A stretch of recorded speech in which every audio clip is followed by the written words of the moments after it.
Mi nombre es Alejandro Novoa, somos una organización de compromiso territorial, de inspiración cristiana, y bueno, todos estos últimos años hemos participado activamente en las jornadas de San Cayetano, y este año, con la particularidad de la cuarentena necesaria, que estamos respetando, propusimos esta modalidad para poder encontrarnos y poner entonces, decíamos recién, en común, desde la perspectiva de los mártires de Chamical, Angelelli, Murias, Longueville, Wenceslao, Pedernera, de la perspectiva de los mártires de Chamical, tomando la inspiración de los documentos que plantea el Papa Francisco, proyectarlo sobre el compromiso de los movimientos populares, que es un poco los tres actores que invitamos hoy a este encuentro para poder conversar y reflexionar juntos.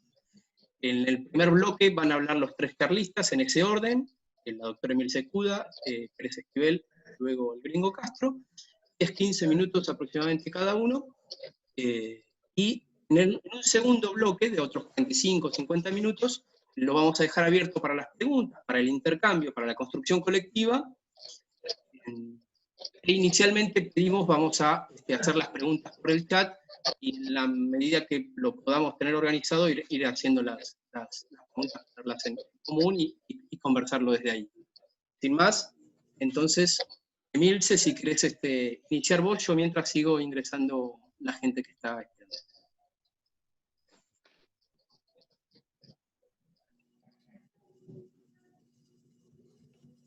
Bueno, buenas tardes a todas y a todos. Muchísimas gracias a Compromiso Padre Mujica por invitarme una vez más a compartir con ustedes, y también es un honor los compañeros que tengo en este panel, Adolfo Pérez Esquivel y Esteban el Gringo Castro. Quiero que ellos dos sepan que para mí es un honor estar compartiendo esta charla, este momento, que es un momento de conmemoración.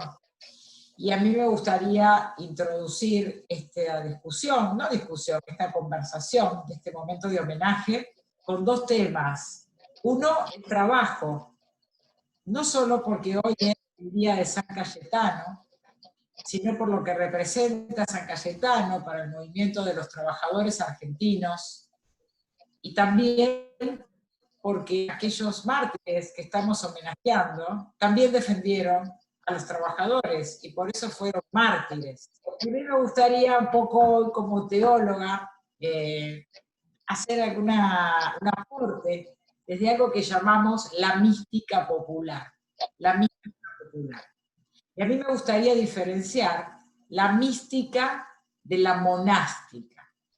Y es algo que hace el Papa Francisco, porque él en un momento cuenta, en documentos, que los monjes que se dedicaban a orar nada más, ustedes saben que la caída de un imperio es algo terrible, ¿no?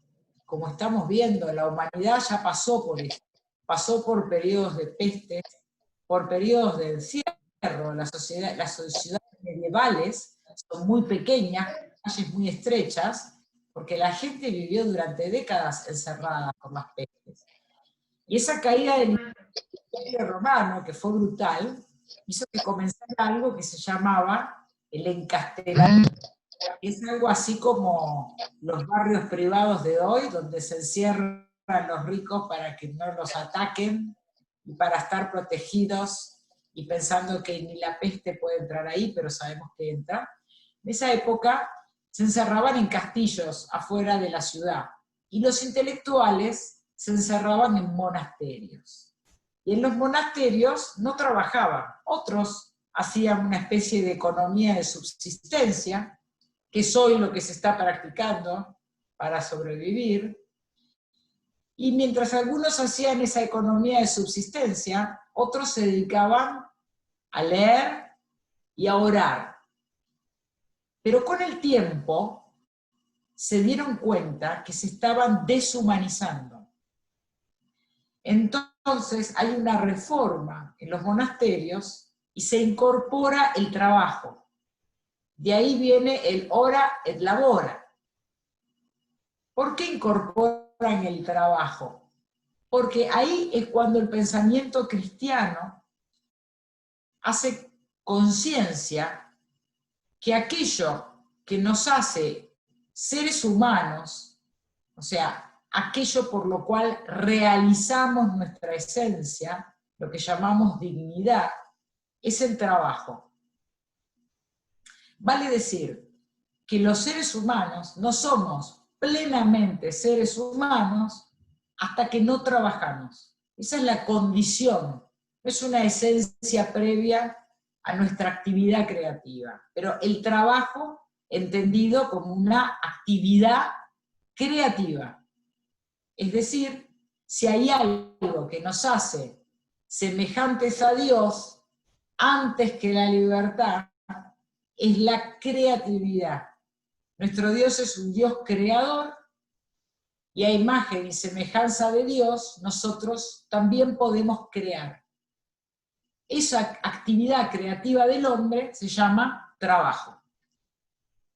Entonces, si los hombres quieren imitar a Dios, tanto en el Génesis como a Jesús, que trabajó 30 de sus 33 años, el modo de imitar es el trabajo.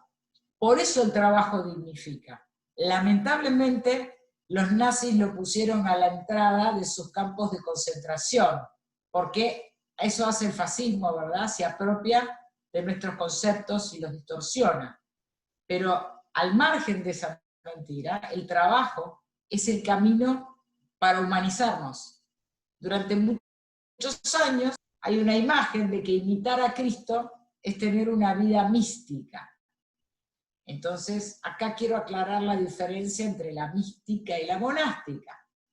Porque justamente estos monjes que un día se ponen a trabajar, porque saben que si no, no pueden hacer el proceso de imitar a Dios, creador, un día aparecen los místicos, que son otro tipo de religiosos, que en lugar de aislarse del mundo y tratar de despegar su alma del cuerpo, pensando que de esa manera se van a parecer a Dios, hacen todo lo contrario.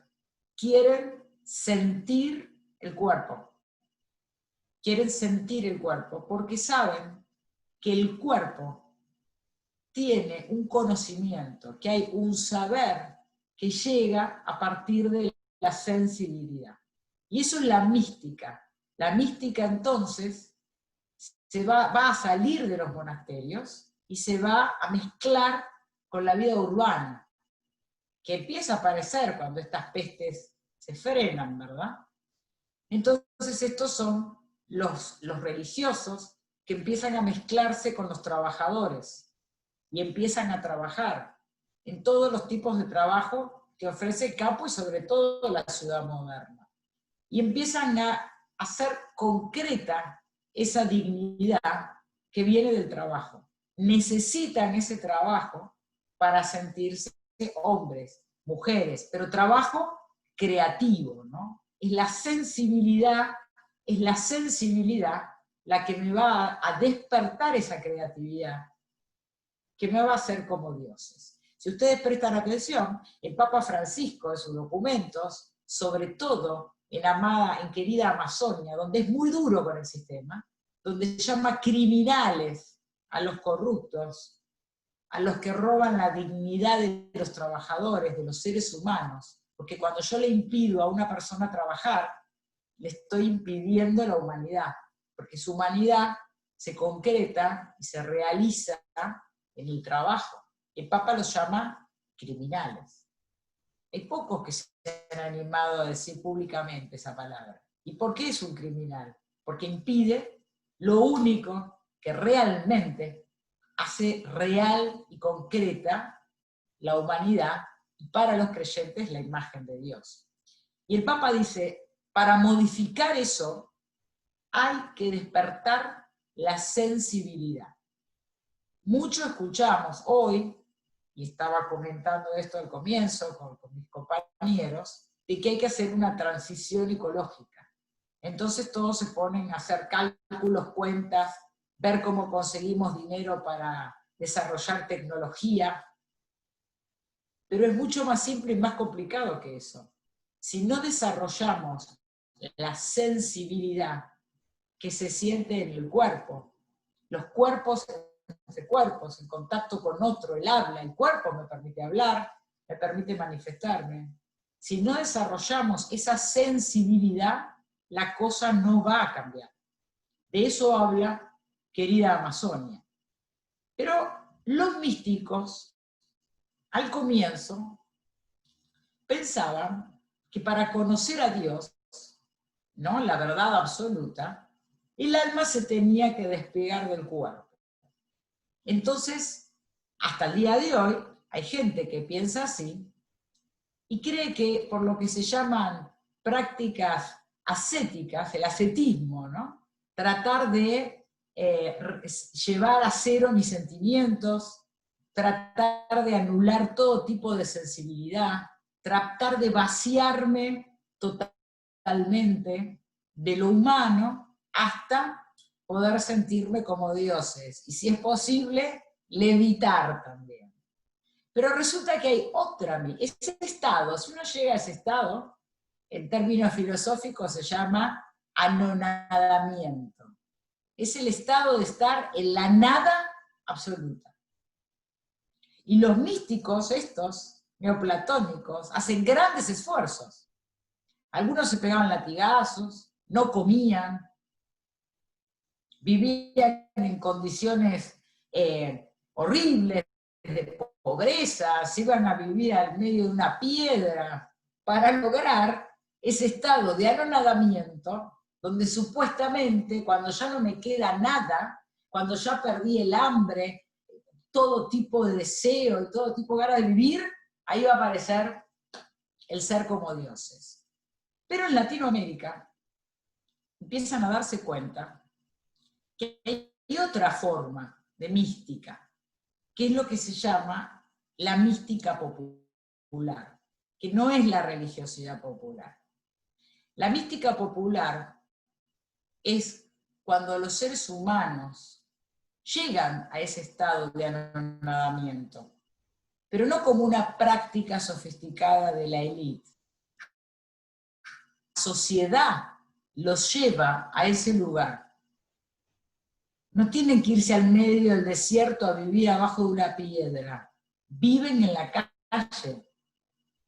No tienen que esforzarse para perder el deseo y las ganas de comer. No comen. No tienen futuro. Les cerraron todo. Entonces, esa noche oscura, esa noche donde siento que ya nadie me valora, nadie sabe cómo me llamo, a nadie le interesa mi trabajo, creen que yo no tengo nada creativo para ofrecer. Cuando estoy ahí totalmente solo, ese es el anonadamiento, donde tengo ese saber, esa sabiduría que me acerca a 10 momentos de Jesús en la cruz, ¿no?, del abandono. En ese momento extremo, es verdad que aparece el saber, aparece la luz, y aparece toda la creatividad para saber cómo salir de ahí y cómo seguir. A eso, en Latinoamérica se lo llama la mística popular. La mística que experimentan aquellos que han quedado abandonados por todo, fuera de todo.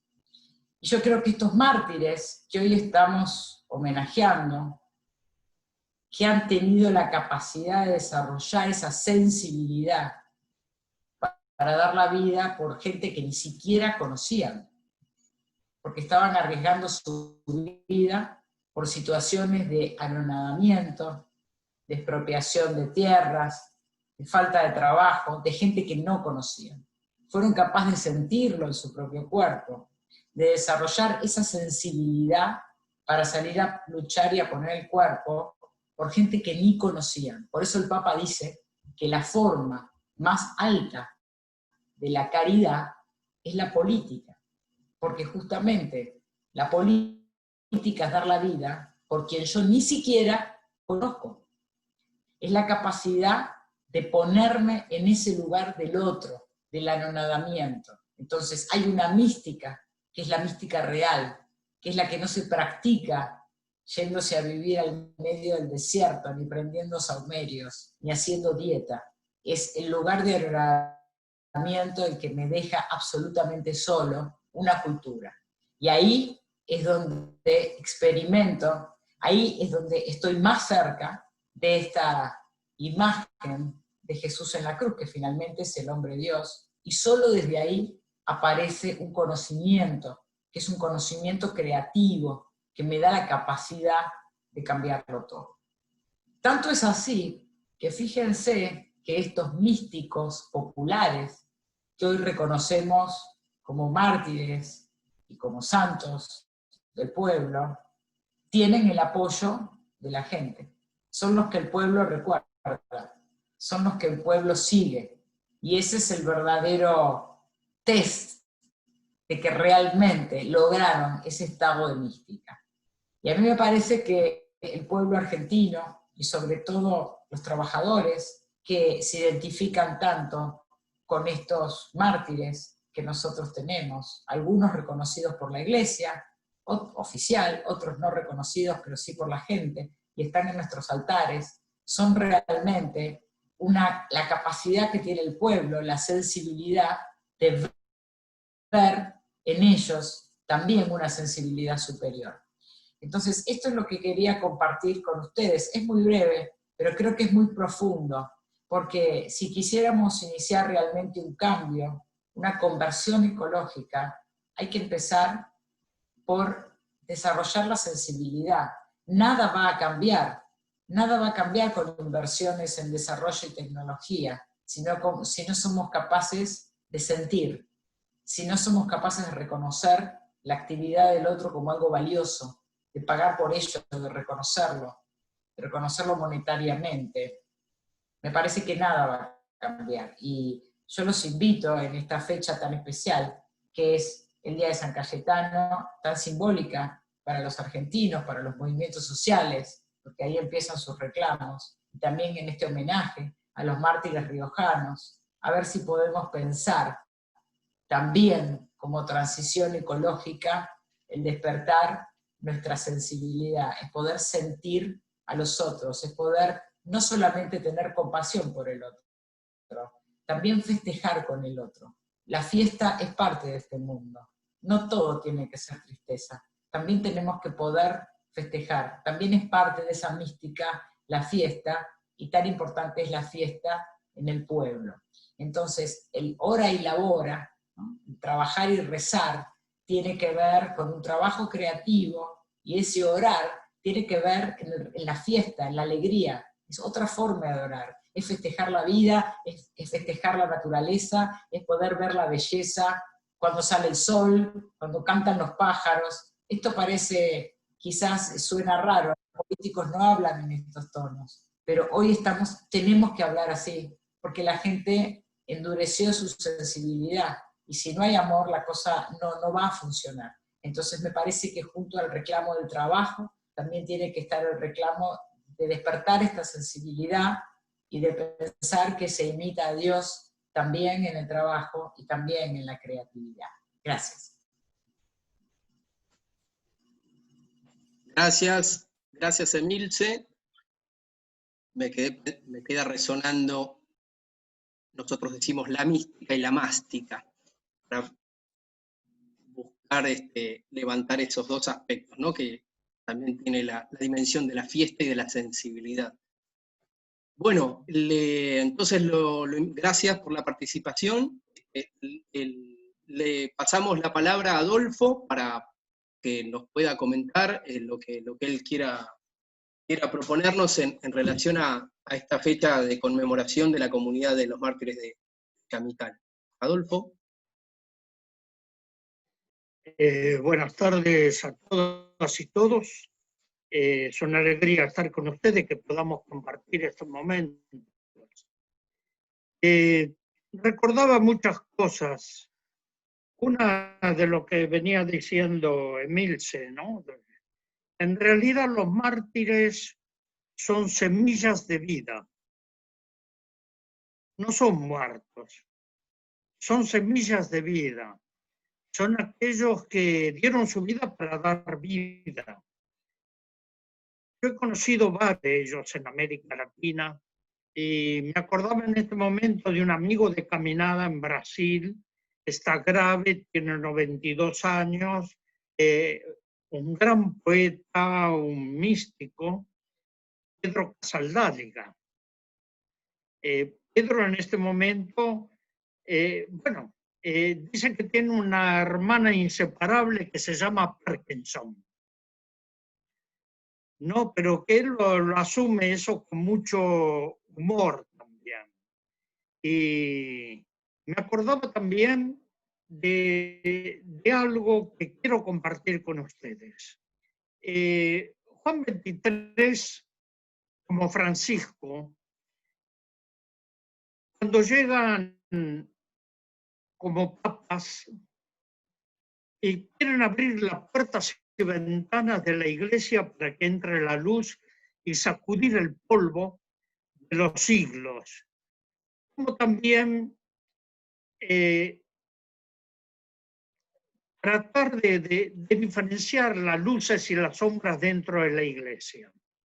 En el Vaticano II, y me acordaba que después del Vaticano II, un amigo de caminada también en América Latina, que ustedes conocerán, don Elder Cámara, ese profeta de América, el arzobispo de Olinda y Recife, invita a obispos, entre los que se encontraba Angelelli, a las catacumbas de Domitila. Y ahí quiero recordar aquí lo que fue el pacto de las catacumbas. Ese pacto de las catacumbas donde asumen un compromiso real, concreto, era de pobreza, de oración, de caminar junto a los pueblos, de estar realmente al servicio de la iglesia, estar al servicio de los pueblos. Es decir, los pastores, no los jerarcas de la iglesia, los pastores. Y eso es lo que marcó el caminar, la vida de Angelelli, de los mártires, con él, Gabriel Longil.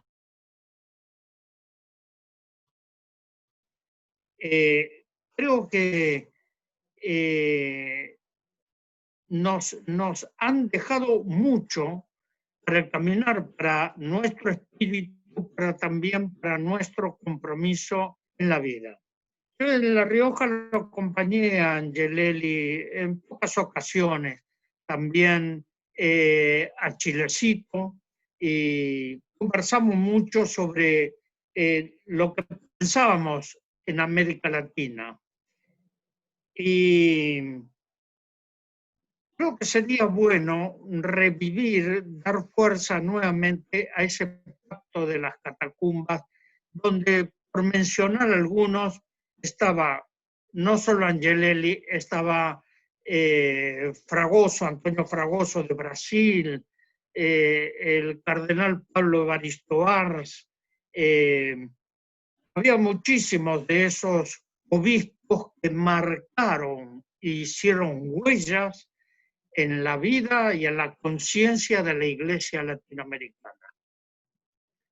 Viene Medellín y esto es como un torrente de un río que abre muchos espacios en la vida y en la conciencia de la iglesia, de religiosos, de religiosas, de laicos en la iglesia latinoamericana.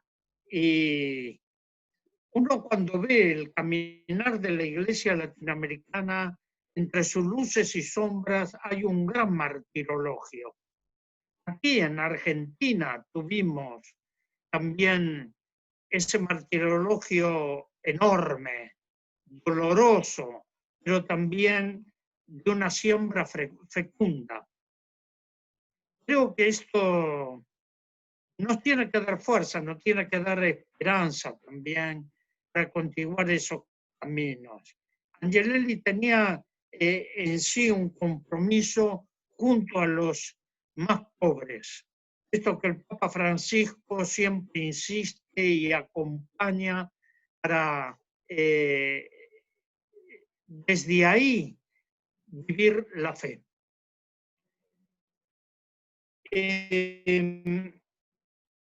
Quiero recordar otra cosa que tal vez muchos de ustedes no conocen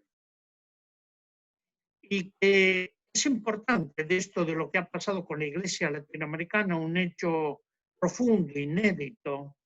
Voy a hacer muy breve referencia a la situación en que nos encontramos. Yo después del golpe militar tuve que ir al exilio, estuvimos con la familia, con mis hijos, mi señora, recorriendo varios países europeos y me llama a París el llamado obispo de los indios, Leonidas Proaño, de Riobamba, del Ecuador. Y lógicamente me encontraba en Bruselas, de ahí tomé el tren hasta París y nos reunimos. Sabía la situación nuestra y entonces me ofrece viajar al Ecuador, sumarme a los misioneros para el trabajo con las comunidades indígenas del Chimborazo. Ahí tomamos el avión, nos vamos, y me dice lo siguiente.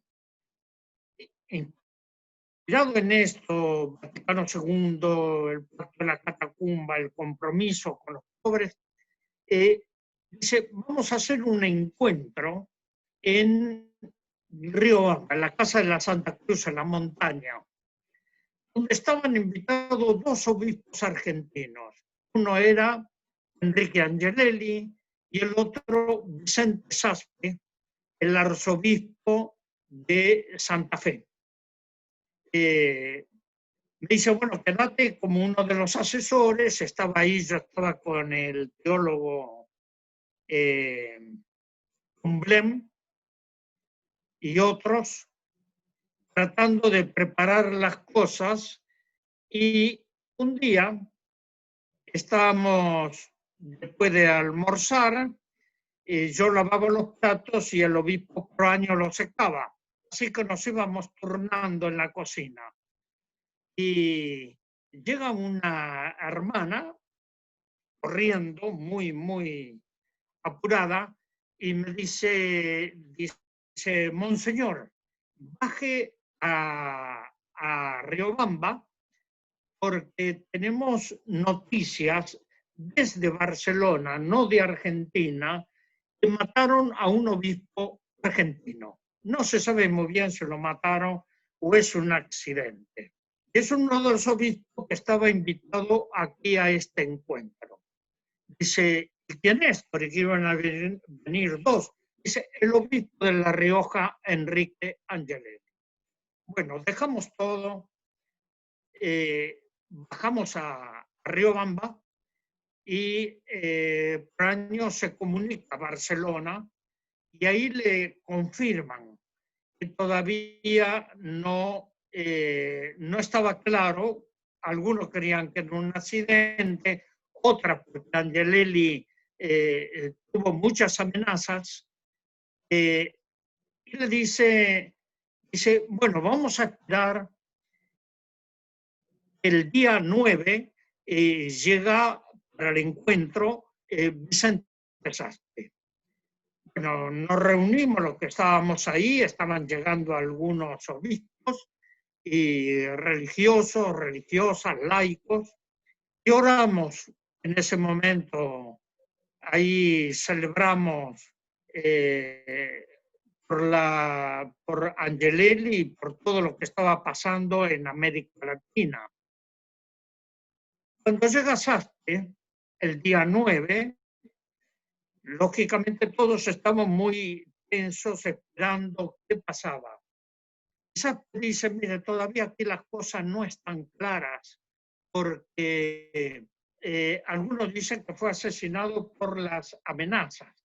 Entonces ahí Proaño, el obispo de Riobamba, sí, dice, hace 2 días, 3 días, me llamó Angelelli y me dijo que él todavía estaba en duda si iba a participar porque estaban el asesinato de los religiosos, también de Wenceslao Pedernera, y que no sabía todavía, tenía que ver un poco si iba a poder participar del encuentro en Riobamba.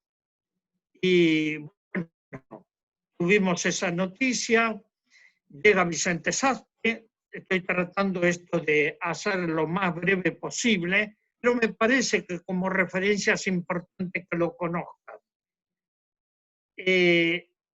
Bueno, con Sastre pudimos hablar esos días y sucede lo siguiente. El día 12 de agosto del 76, un batallón del ejército ecuatoriano con máscaras, ametralladoras, gases lacrimógenos, invade la casa de la Santa Cruz. Ahí estaban 17 obispos latinoamericanos y estaban también 4 obispos norteamericanos que en ese entonces le decían de habla hispanoparlantes. Entonces, yo recuerdo que estaba en la biblioteca con Proaño, Samuel Ruiz, el obispo de Chiapas, estaba Méndez Arceo, el obispo mexicano de Cuernavaca, Antonio Fragoso de Grateus de Brasil, Cándido Padín. Bueno, sería largo señalar a todos, señalo a algunos más conocidos. Donald Arcámara no pudo viajar en ese momento. Y fuimos todos presos. Fue un ataque abierto, directo a la Iglesia latinoamericana, a los obispos progresistas, y nos acusaron a todos de subversivos. Nos llevaron a 200 kilómetros desde Riobamba a Quito. Presos. Estuvimos en Quito hasta que comenzaron las expulsiones. Yo fui de los primeros que expulsaron a las fronteras de Colombia. Después de este escándalo enorme a escala mundial, al día siguiente, a los 2 días, todos los obispos y todos terminamos expulsados del Ecuador. Señalo esto porque había una persecución a aquellos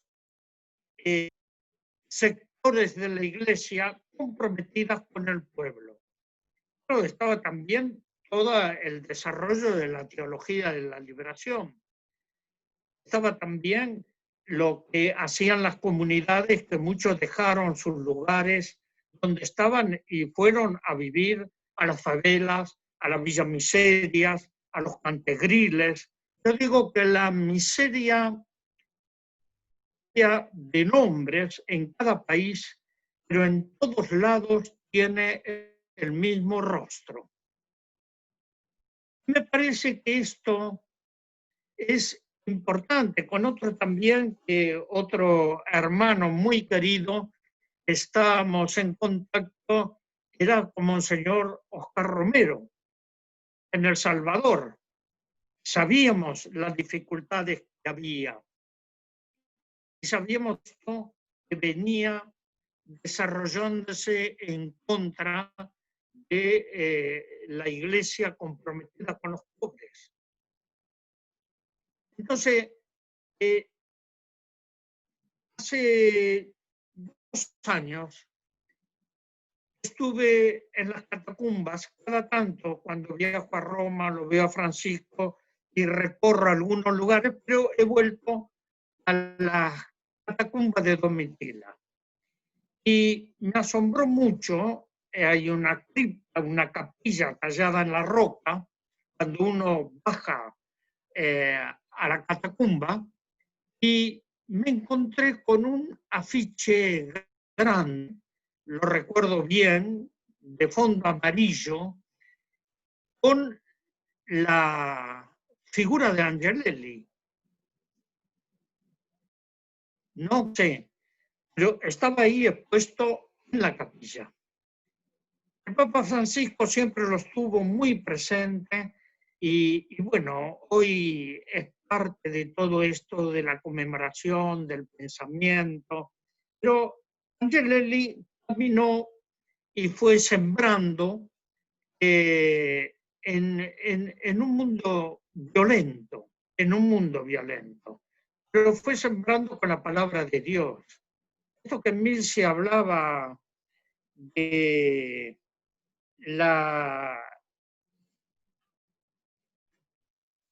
o sea, lo anoté por aquí,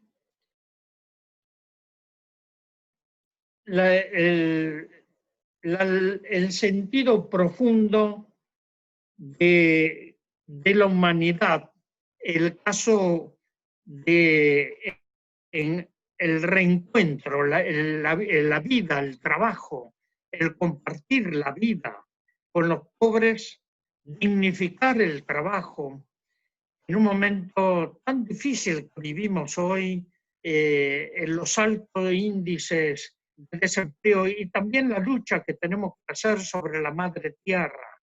Antes de abrir este espacio con Emilce, le estaba contando que hace pocos días me comuniqué con otro hermano muy querido, Leonardo Boff.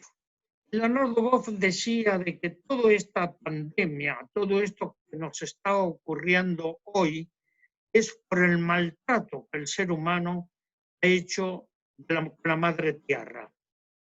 No este desprecio, estos que privilegian el capital financiero sobre la vida de los pueblos. ¿Cómo encontrar nuevamente el equilibrio, restablecer el equilibrio de las necesidades del ser humano con la madre tierra? Si no, esto es un suicidio colectivo. Si no encontramos los caminos alternativos, y para esto necesitamos de la resistencia. Angelelli en todo su trabajo como pastor trató eso de generar la esperanza, de generar la conciencia crítica, los valores, y creo que esto nos llama a mirarnos hacia adentro, a mirarnos al sentido profundo de cuál es nuestro compromiso y nuestra ubicación en la vida, cómo podemos compartir el pan y la libertad, el pan que alimenta al cuerpo, pero también el pan que alimenta el espíritu, la espiritualidad, la meditación, la contemplación, la forma de acercarnos al otro y a la otra, a nuestras comunidades. Creo que estos mártires nos han dejado muchos caminos, muchas huellas para transitar y nos convocan. Por eso vuelvo a insistir que esto hablaba en Milce de la mística popular, que son los pueblos, en los pueblos cuando nace ese sentido de la fuerza espiritual para seguir construyendo. Habría muchas cosas más que vamos a tratar de compartir este espacio y ver qué es lo que tenemos que hacer. Es un desafío grande, es un desafío que lo tenemos que asumir con coraje, con decisión, pero también con mucha esperanza. Gracias por escucharme. Gracias, Adolfo. Gracias, Adolfo, inmenso. Gracias por tu generosidad de acompañarnos este momento. Cuántas cosas quedan picando, comienzan en una reflexión teológica nos conducen por observar los testimonios, el martirio, ¿no? Que este testimonio, tanta vida entregada y tanta vida plena, vivida plenamente. Y bueno, en un tercer momento queríamos, invitábamos, le dejamos creo la vara muy alta, al amigo Esteban Castro. A ver, gringo, si te puedo reactivar el audio, o a ver si vos te podés reactivar. Porque queremos conectar esto con el documento del manifiesto del compromiso por el trabajo y la producción, ¿no? El manifiesto del 1 de mayo del acuerdo del abanico inmenso y rico de la Argentina de los movimientos populares, donde nosotros todos nos sentimos, creo que todos los que estamos acá nos sentimos parte. Así que, principalmente, Adolfo, agradecerte este momento, invitarlo al gringo a que nos comparta sus palabras, su reflexión y la experiencia, la perspectiva de los movimientos.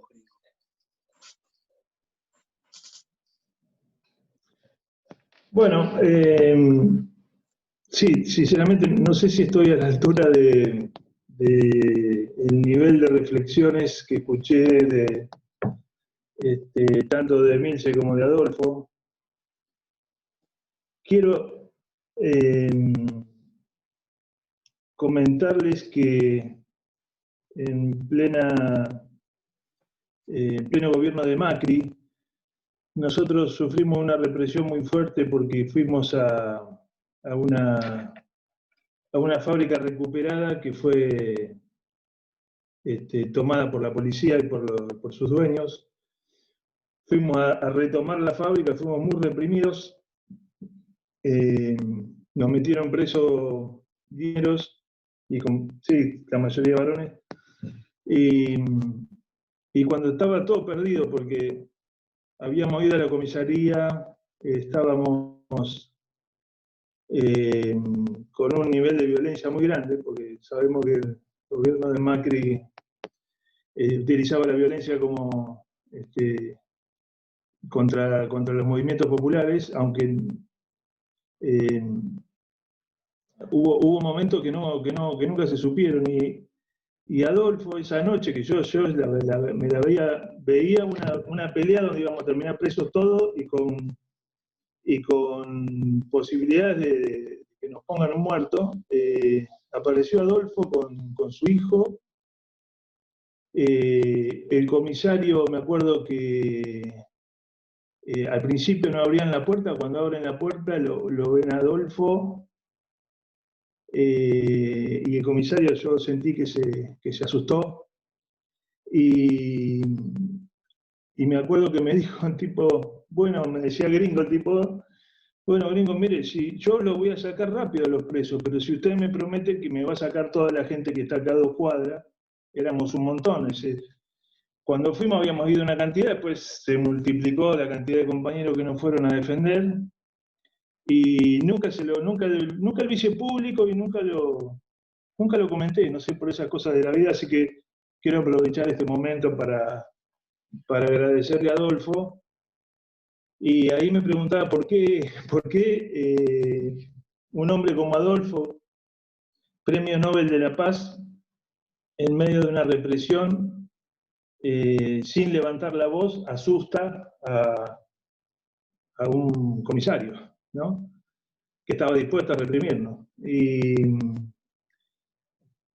Y ahí está, me parece, uno de los puntos, ¿no?, con el que podemos hilvanar la situación de lo que vivieron los 4 mártires, que es también la continuidad de nuestra lucha es muy parecida en términos de que siempre quisimos hacer las cosas en paz, o sea, amor hacia el pueblo y paz en la lucha. Las represiones y la violencia siempre vinieron del otro lado. Los mártires siempre son nuestros, digamos, ¿no? Y muchas veces, porque uno fue criado de una manera y se fue desarrollando de una manera, Muchas veces se nos cruza por la cabeza reaccionar violentamente cuando nos violentan a nuestros compañeros y nuestras compañeras, pero los ejemplos de Adolfo, de las madres, ¿no? de nuestros mártires, y además de los ejemplos de la cotidianidad de nuestra vida, ¿no? Yo me acuerdo veces, ¿no? que fuimos reprimidos o fuimos humillados o, qué sé yo. Me acuerdo una vez que en un corte, en una movilización, un auto que para mí estaba vinculado a la policía nos pasa por arriba a dos compañeros, los tira y entonces lo primero que te sale es la violencia, digamos, vos querés reaccionar y muchas veces nuestras compañeras nos hacían ver la importancia que tenía seguir los pasos de la fraternidad en el pueblo, que con eso íbamos a avanzar. Eso fue siempre un debate que no termina, digamos, ¿no? Yo tengo que decirles que fui de los que en los 90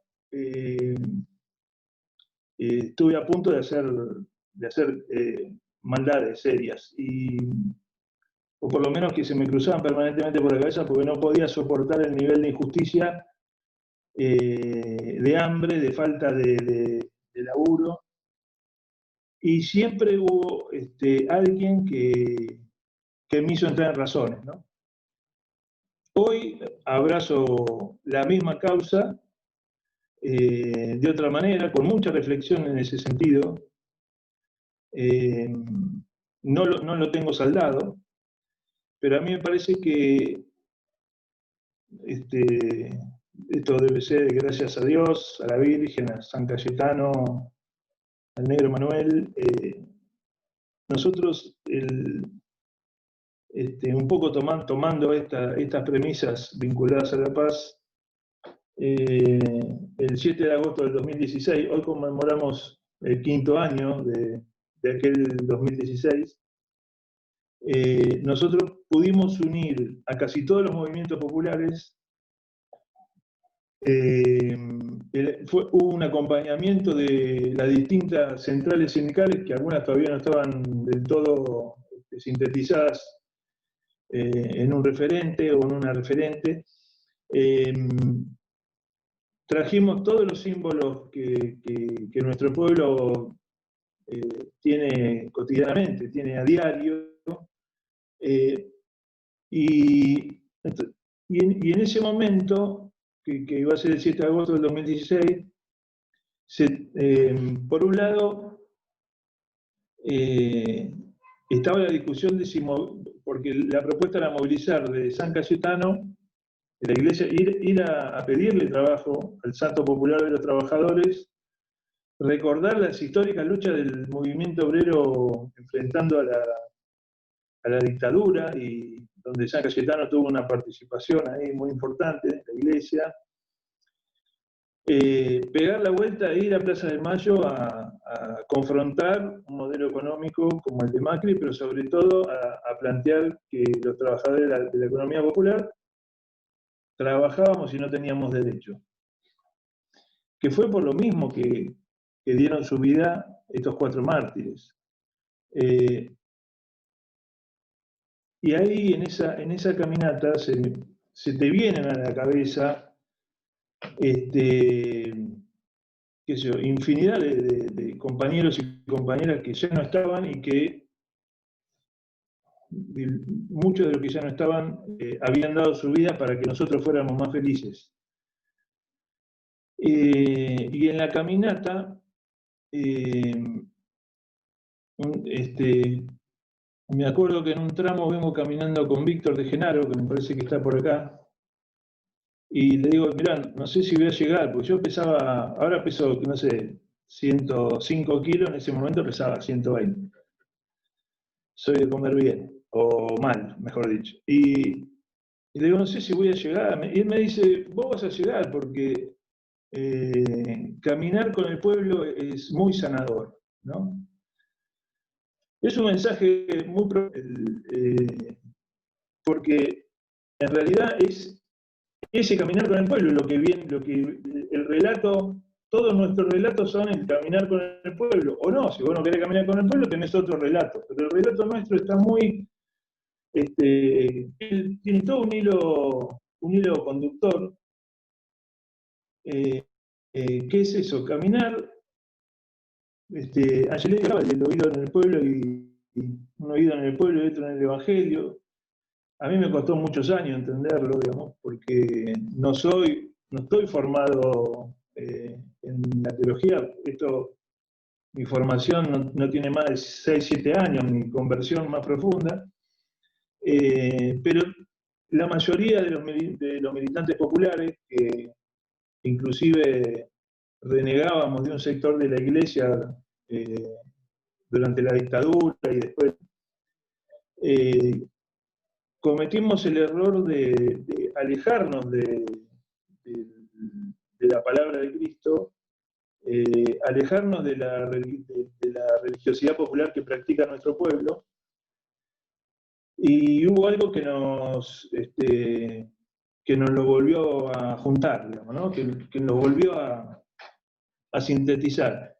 Ese 7 de agosto para mí, y para muchos de nosotros, y lo repetimos siempre, fue un momento bisagra para la unidad de los movimientos populares, que además incorporan la fe en unidad con la lucha como una forma de pelea que en algún momento va a permitir la victoria.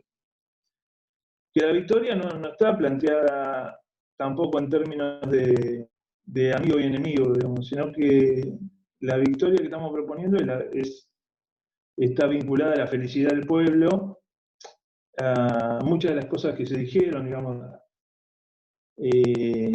a la fiesta popular, a todo el aprendizaje que tiene ese caminar con el pueblo, y que en definitiva nosotros tenemos 3 o 4 premisas, pero hoy hay 2 que son muy importantes. Nosotros creemos que gran parte de la verdad está en relación con los sectores más humildes. No la verdad absoluta, pero gran parte de la verdad, porque es esto que decía Milce hace un rato.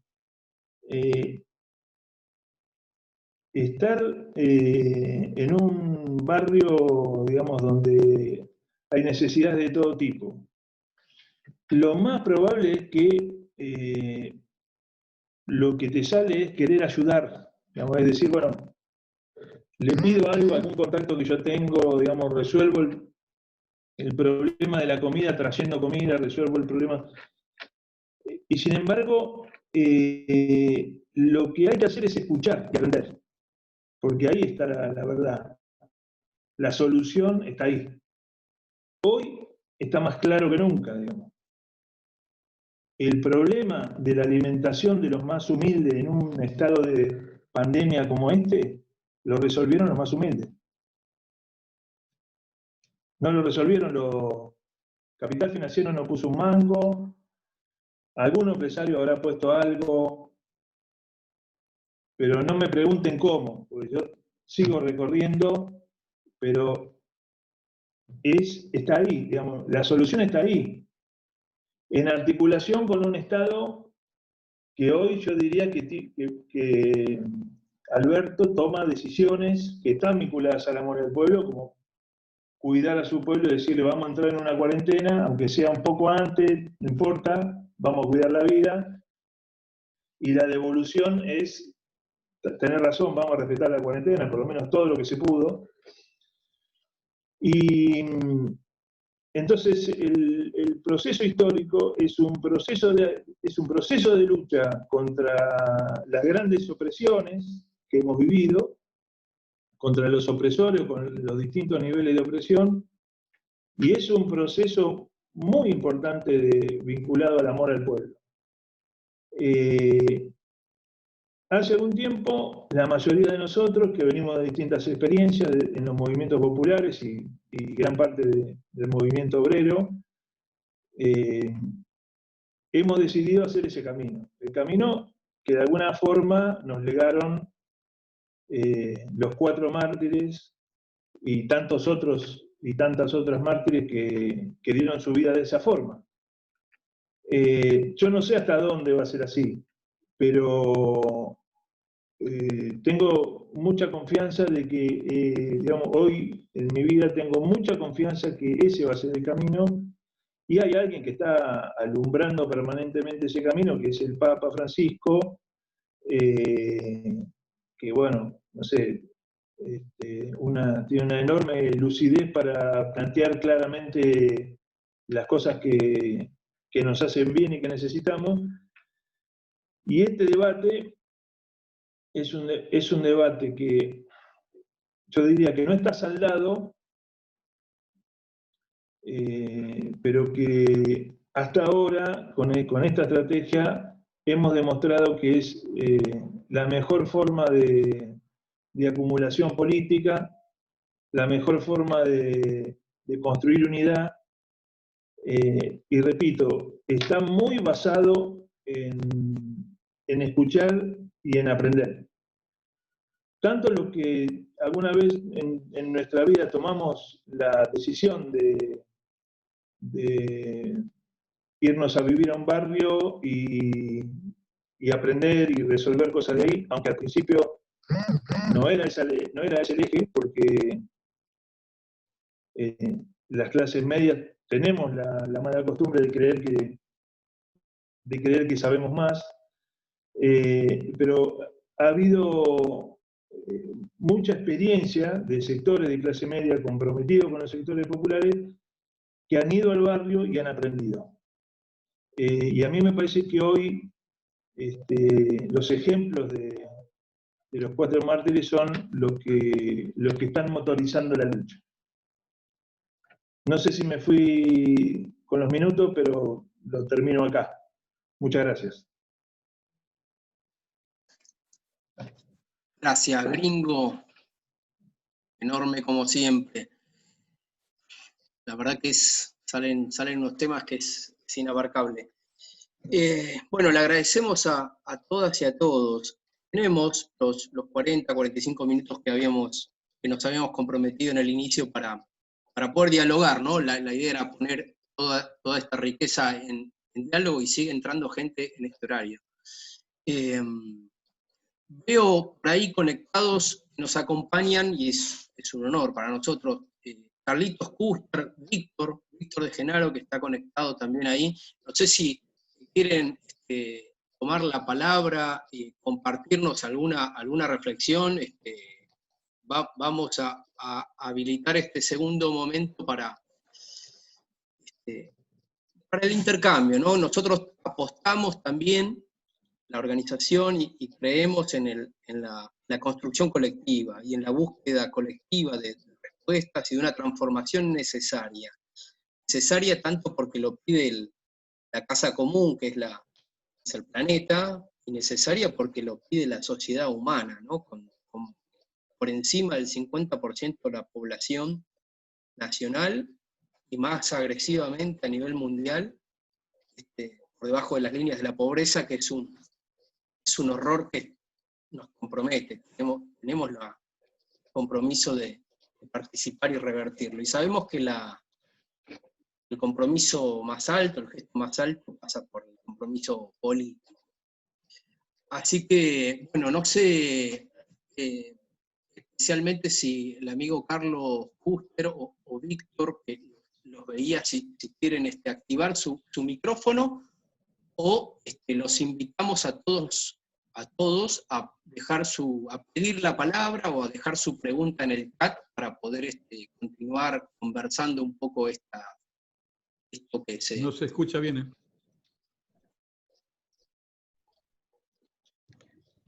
No se escucha, Ale. Corta la señal. Bueno, los invitamos a compartir las preguntas o pedir la palabra por el chat, y en el caso de Carlos o Víctor, si quieren compartirnos también un poco de su experiencia, que también es tan rica, a tomar la palabra.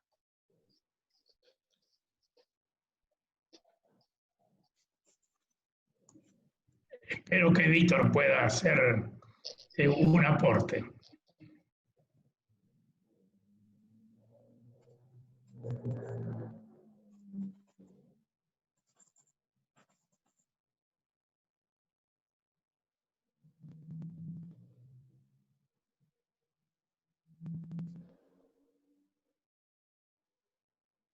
Víctor, si querés, con libertad, No escuchó a Custer. No, vine a escuchar y a compartir el momento con los compañeros. Después vemos.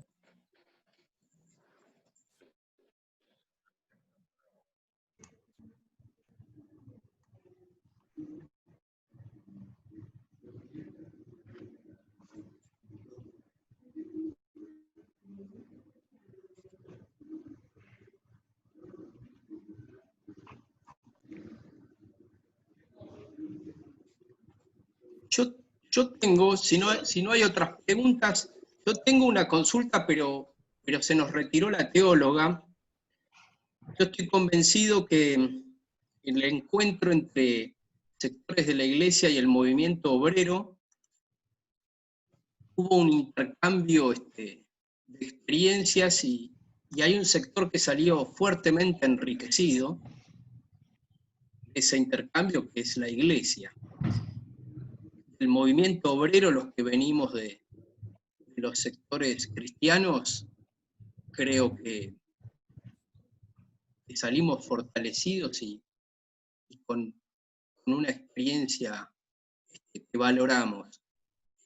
Entonces mi consulta era más teológica sobre la experiencia de los curas obreros, pero no sé si alguien me puede compartir un poco de esa experiencia de los curas obreros en Latinoamérica. ¿Se escucha?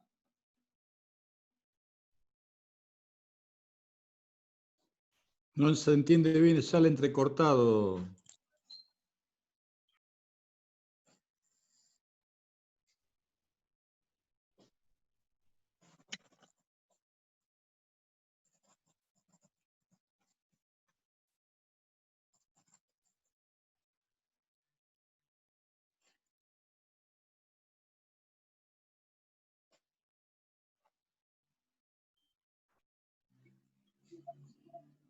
Gringo, a ver si aprovechamos este ratito, nos querés compartir las líneas del manifiesto, lo que se está pensando y proponiendo desde la UTEP como posible salida a la crisis que estamos.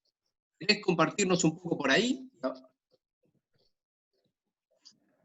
Sí, en realidad el manifiesto es algo que de alguna manera se venía discutiendo desde hace mucho tiempo, pero no había forma de que se pudiera contar, porque o tenía poca expresión, porque, no sé, cuando hablamos del 1.000.000 de chakras, la CTA con Víctor, lo vienen diciendo hace muchísimos años. Lo que vimos ahí es como un sentido de la oportunidad, porque indudablemente, y lo vimos en el medio de tener que resolver cuestiones inmediatas graves, como es la alimentación, en el medio de esa situación que es muy compleja, que no te permite mirar en profundidad o mirar más allá, no te impide tener visión estratégica. Nosotros nos quisimos, de alguna manera, no adelantar, sino poner de relieve los problemas que hicieron que entrara en crisis el proyecto de globalización neoliberal. No más con entender que ya hay muchísimos millones de personas que no se pueden trasladar de un país a otro como se trasladaban, ya hace que entre en crisis ese proyecto. Por supuesto, las mercancías se siguen pasando de un país a otro. Bueno, nosotros en síntesis pedimos que el Banco Central o que haya un banco vinculado a la producción, que dejemos de dar crédito al consumo y dar crédito a la producción. Planteamos que tiene que haber, o que se tendría que poder generar nuevas ciudades, en principio arraigar muchos de los pueblos y de las ciudades que están quedándose con muy poca población, porque la mayor parte de la población viene al conurbano bonaerense o a los conurbanos de las provincias donde viven. Es decir, la globalización neoliberal también provoca una concentración poblacional que hace que haya lugares que se tornen invivibles, ¿no? Por falta de infraestructura, falta de servicios. Entonces, mientras discutimos mejorar los barrios populares, también que haya una propuesta alternativa de poder irse a vivir al campo, que sabemos que no va a ser masiva de entrada, y eso permita, ya les digo, una alternativa. La creación de chacras, le llamamos chacras, le podemos poner otro nombre, pero de tierras donde se pueda producir alimento en forma no tan extensiva, sino más intensiva. Nosotros tenemos miles de productores hortícolas en el periurbano, la mayoría son de comunidades bolivianas e hijos argentinos de comunidades bolivianas, y el 80% no son dueños de la tierra, por ejemplo. A ver, es un momento para discutir eso, y también es un momento para poner, bueno, de dónde sale la plata, o sea, qué forma de impuestos se cobra para que no sea tan gravoso para el que trabaja, porque los empresarios plantean que son los que más impuestos pagan. Es cierto que las pymes pagan mucho impuesto, pero no es cierto que las multinacionales pagan mucho impuesto, y que el impuesto más duro es el impuesto, y que más se recauda es el impuesto al valor agregado, que lo pagan proporcionalmente, lo pagan más los pobres. Entonces habría que hacer una reforma, digamos, impositiva que garantice que la plata vaya para otro lado. Y después un debate que me parece que el gobierno está dando, que es esta idea de potenciar el trabajo de la economía popular. Hay un que está saliendo, y también potenciar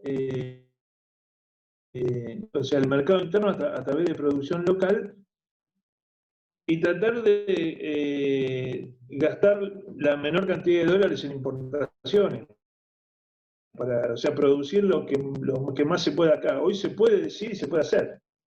Y lo otro es que hay mucho dinero, yo no me quiero meter en un quilombo económico, pero hay mucho dinero que se emite, y que se emite en todo el mundo de forma, yo diría, descontrolada, o por lo menos en los términos que, digamos, había tanto economista liberal diciendo que la emisión generaba inflación, y está claro que no, que están emitiendo como locos en todo el mundo y no aparece la inflación.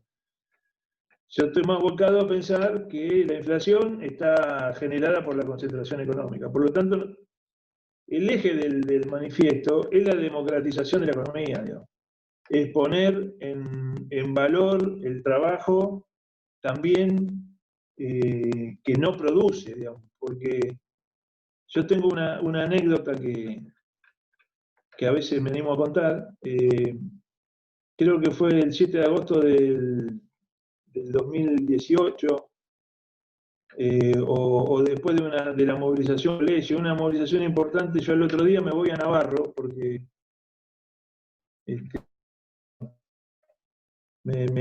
es un pueblo que los movimientos populares, desconocido para la mayoría, pero muy buen trabajo. Ustedes saben que en los pueblos no se hace huerta, digamos. Pueblos como Navarro no hay huerta, y las huertas las están haciendo los movimientos populares. Y entonces hicimos un encuentro, una asamblea, y una compañera que estaba organizando una especie de jardín infantil, mucho de productividad. Pero la mayor productividad la tenemos nosotros con los chicos porque nosotros producimos amor. Congelada la imagen.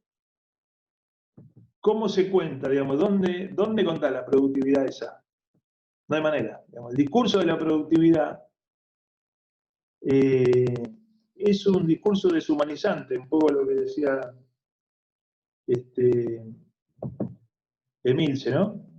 Es un discurso que deshumaniza, porque si vos organizaste un jardín comunitario, hiciste un trabajo excepcional, lograste que chicos que no podían ir al jardín vayan a un jardín organizado por la comunidad, ahí no aparece la productividad. Entonces, es el manifiesto en el eje del debate a los seres humanos, ¿no? Y no a la maximización de ganancias. Un discurso que es de Francisco, digamos, pero que tiene digamos, nosotros, sin haberlo sintetizado, siempre trabajamos en ese sentido, y algunas cuestiones económicas, algún debate económico que queremos dar, y sacar el velo a la cantidad de mentiras en la cuenta, digamos, todo el divague, pero que a alguna gente le llega, que está desarrollando la derecha en el país, que me parece que queda en algún lugar como los violentos, y que la sociedad los tiene que terminar ahí. Por supuesto, tienen los grandes medios de comunicación a favor, es una lucha difícil. Muy relacionadas una con la otra, pero son tres cosas que quisiera compartir con ustedes. La primera, sí, en recuerdo de Angelelli, pensaba que Adolfo también lo trajo a Monseñor Romero acá.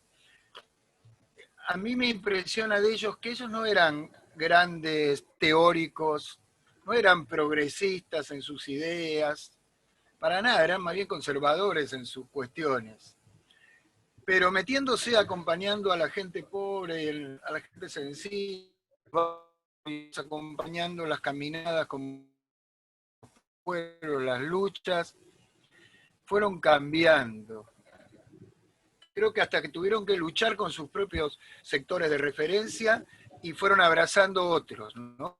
Esa conversión. Y creo que eso es una enseñanza para nosotros, ¿no? Porque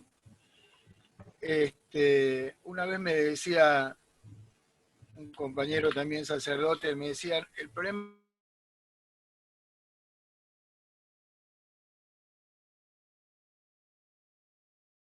siento eso, ¿no? Que estando con los pies con la gente y donde nos vamos transformando, todos nos transformamos, ¿no? Y creo que eso es una cosa que sigue siendo vigente en el caminar de los que queremos militar, no